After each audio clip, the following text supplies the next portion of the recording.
สวัสดีครับวันนี้นะครับ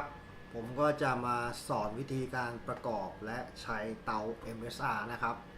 รุ่น Dragonfly ตัวนี้นะครับเพราะว่าผมเองก็ใช้ตัวนี้นะครับแล้วก็ตอนที่ได้มันมาใหม่ๆเนี่ยด้วยความที่ผมเองก็ไม่เคยเล่นเตาน้ำมันมาก่อนคือเป็นคนชอบท่องเที่ยวเดินป่าถึงจุดหนึ่งเนี่ยคนเดินป่าด้วยกันจะเป็นคือแบบเราเริ่มสรรหาอุปกรณ์นะครับเริ่มเพิ่มอุปกรณ์มากขึ้นอยากทำนู่นทำนี่มากขึ้นทีนี้ก็วนมาจนถึงเรื่องของเตาทีนี้ก็มีความอยากได้เตานะครับ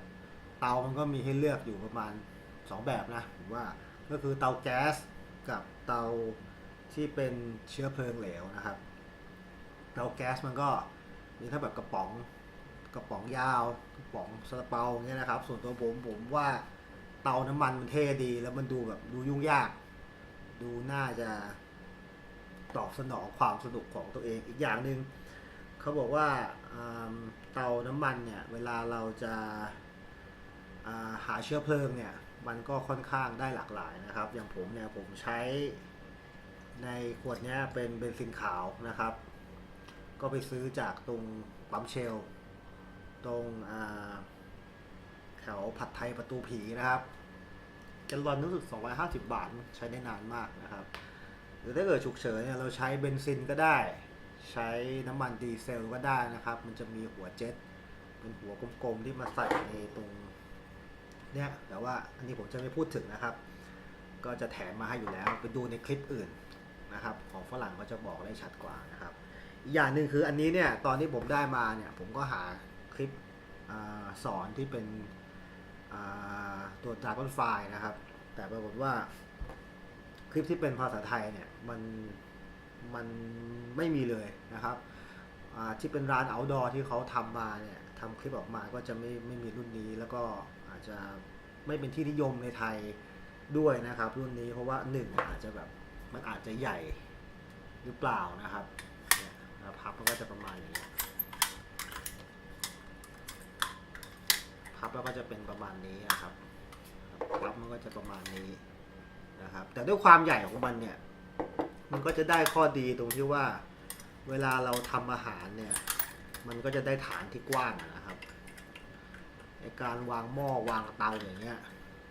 มันก็ค่อนข้างจะ stable หรือมั่นคงนะครับเตาเนี้ยจริงๆที่ผมดูมานะ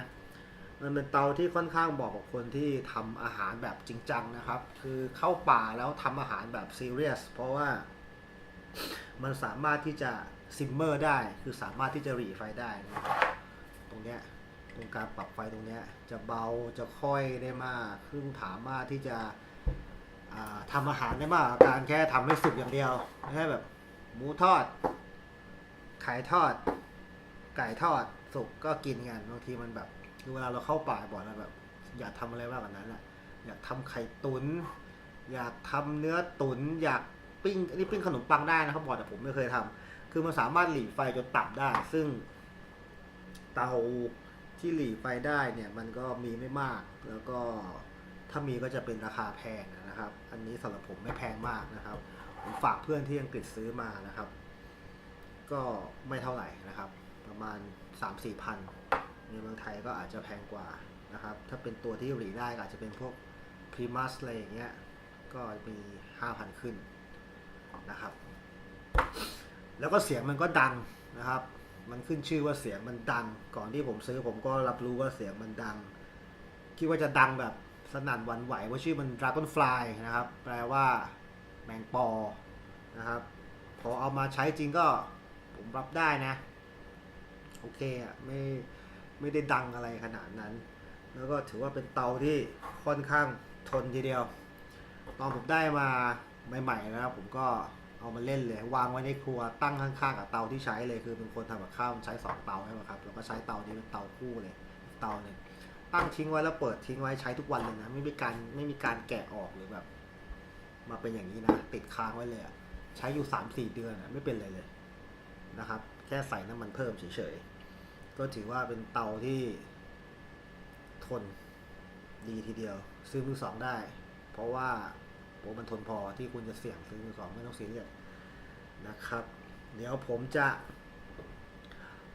ประกอบนะครับ แล้วก็จะอ่า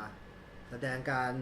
วอร์มก่อนที่จะพรีฮีทนะครับพรีฮีทคือการวอร์มก่อนที่จะจุดขึ้นมาเต็มๆนะครับแล้วก็จะถอดให้ดูถอดออกให้ดูนะครับเพราะว่าตอนที่ผมทำใหม่ผมก็กลัวเรื่องการถอดนะว่าแบบน้ำมันจะหลีกไฟจะไหม้ผมหรือเปล่าหรืออะไรอย่างเงี้ยทีนี้เดี๋ยวผมทำให้ดูนะครับดูเสร็จคุณใช้มันได้อย่างสบายใจไม่ต้องซีเรียสกับมันอีกต่อไปนะครับผมเดี๋ยวดูกันส่วนประกอบของเตานะครับ Investor Dragonfly เนี่ยก็จะประกอบด้วย3ส่วนนะครับส่วนแรกก็คือตัวเตาวันนี้นะครับตอนแรกที่มันมาเนี่ยก็อาจจะพับเก็บอย่างนี้นะครับพับเก็บมาอย่างนี้นะพอเราเริ่มใช้มันเนี่ยเราก็กางออกนะครับกางออกนะครับอย่างนี้โอเคนี่คือส่วนของเตานะครับส่วนต่อไปก็คือตัวปั๊มนะครับตัวปั๊มเนี่ยก็จะทำหน้าที่ปั๊มเชื้อเพลิงจากถังอันนี้เข้าไปสู่ตัวเตานะครับย้ำนะครับอย่าปั๊มเล่นนะครับได้มาอย่าปั๊มเล่นผมปั๊มเล่นไปแล้วทำให้มีปัญหาซึ่งตอนนี้ผมก็ยังไม่รู้ว่าตอนนี้มีปัญหามันเกิดจากอะไรนะครับปั๊มเฉพาะตอนที่ประกอบแล้วเท่านั้นนะครับอย่างที่3ก็คือตัวถังเชื้อเพลิงของมันนะครับก็จะมาในชุดของมันเลยโอเคอันแรกเราก็เปิดถังเชื้อเพลิงนะครับถังเชื้อเพลิงเนี่ยแนะนำให้ใส่เชื้อเพลิงเข้าไปเนี่ยอย่าให้เกินเส้นนี้นะครับมันจะมีเส้นที่เขาบอกอยู่นะครับอย่าให้เกินเส้นนี้นะครับผมปุ๊บเราก็ประกอบใส่ปั๊มเข้าไปนะครับปิดเอาเกลียวให้ตรงนะเกลียวให้ตรงบิดให้แน่นพอประมาณนะครับพอตึงมือพอนะครับผมเสร็จแล้วปุ๊บเราก็เอาตัวท่อเชื้อเพลิงมันอันนี้นะครับเสียบเข้ากับช่องนี้นะครับช่องนี้เสียบเข้ากัน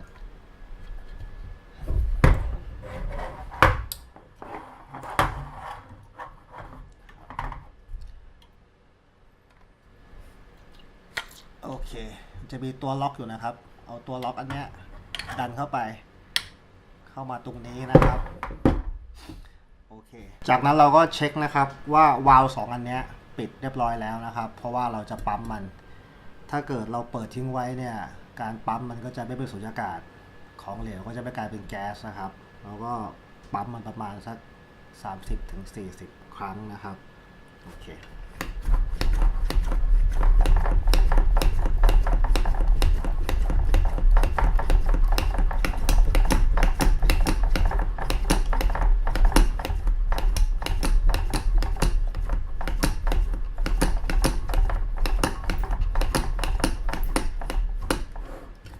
นะครับพอเราปั๊มประมาณนี้ปุ๊บเราก็เปิดวาล์วตรงตัวถังแก๊สนะครับเปิดทวนเข็มนาฬิกาสักประมาณครึ่งรอบก็ได้ครับจากเลขบวกตรงนี้เห็นไหมมันจะมีตัวบวกลบอยู่แล้วก็ปิดมันไปสักรอบมันจะครึ่งรอบนะครับปุ๊บเราก็มาบิดตรงนี้นะครับมันจะเห็นน้ำมันออกมานะครับเพื่อพร้อมสำหรับการพรีฮีทเราดูจนน้ำมันเนี่ยมันล้นลงไปอยู่ที่คัพข้างล่างนะครับประมาณหนึ่งนะครับผมเปิดให้ดูโอเคจะเห็นไหมเลยเห็นไหมมีน้ำมันอยู่นะครับไม่นานมากเราดูว่ามันพอประมาณหนึ่งก็น่าจะประมาณสักแบบนับไปประมาณสัก 5-10 วิครับไม่ต้องเกินนี้นะครับผมโอเคมันก็จะเป็นสายออกมาเสร็จปุ๊บเราก็พร้อมที่จะพรีฮีทมันนะครับแล้วทางจุดไฟนะครับแล้วก็ไฟแช็กจุดเข้าไปเลยโอเค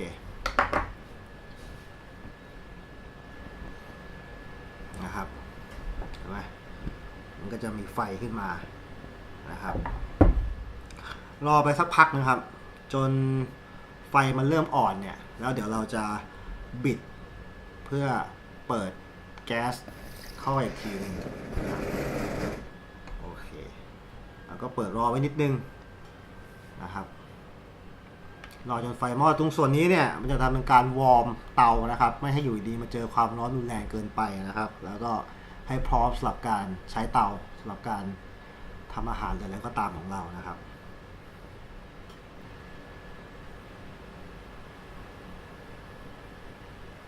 อาจจะน่ากลัวนิดนึงตอนนี้แต่เดี๋ยวก็ชินนะครับมันไม่ได้น่ากลัวอะไรอย่างนั้นนะครับผมแล้วก็เริ่มที่จะเร่งตรงนี้นะครับ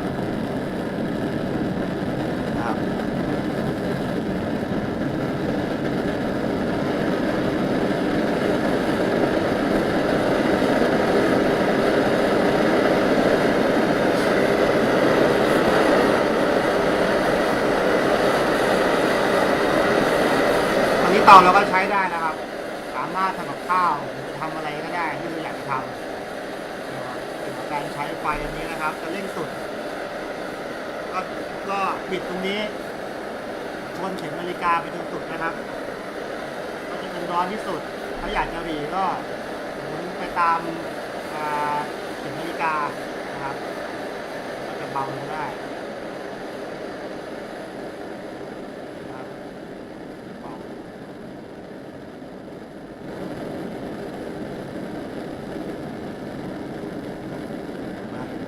ใช้ไฟต่ำได้นะครับใช้ไฟต่ำได้ซิมเมอร์ได้ซิมเมอริง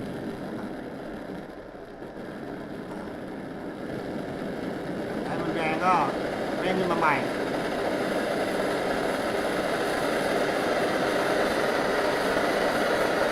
นะครับ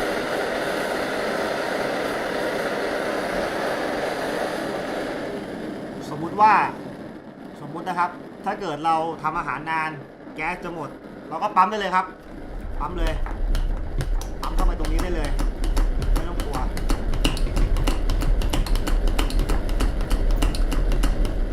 แล้วก็มันจะต่อนะไม่ยากครับ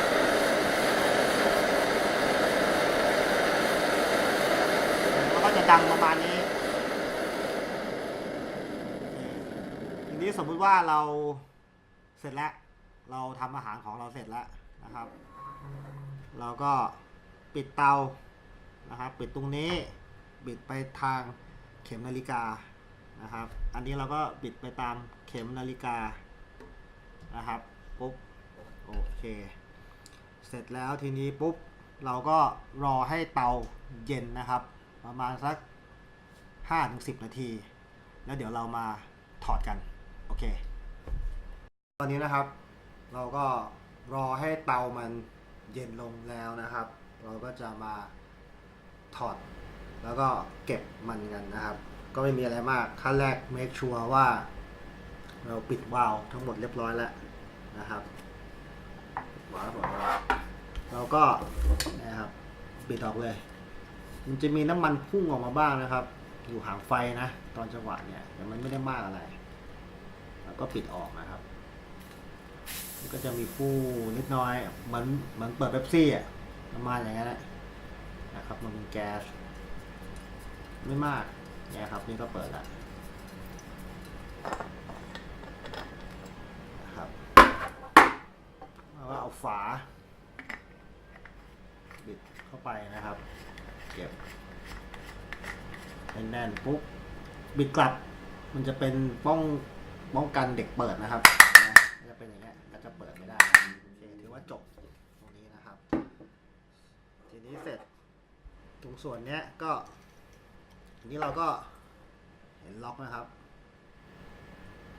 บิดล็อกออกแล้วก็ถอดปั๊มลายออกมาเห็นไหมออกปั๊มลายออกมานะครับแล้วเราก็พับปุ๊บ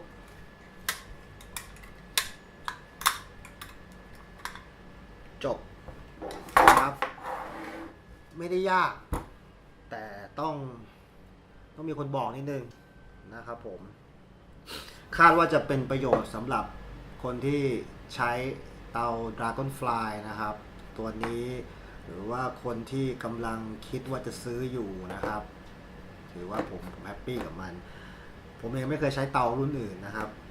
อาจจะเป็นประโยชน์สำหรับการใช้เตาน้ำมันสับหนึ่งโดยผมคาดว่าคงทำงานไม่ต่างกันมากนะครับ ถ้าเกิดเจอผมอยู่บนภูเขาหรือในป่าก็เข้ามาทักทายกันได้นะครับผมพร้อมจะจอยด้วยได้มีเรื่องอะไรคุยกันนะครับ เราชอบเที่ยวธรรมชาติเหมือนกันสำหรับคลิปนี้ผมจบแค่นี้ก่อนนะครับแล้วเดี๋ยวถ้าเกิดมีอะไรที่เป็นประโยชน์และน่าสนใจ หรือว่ามันดูสนุกหรือผมอยากจะเอามาบอกก็เจอกันใหม่นะครับ เจอกันครับบ๊ายบาย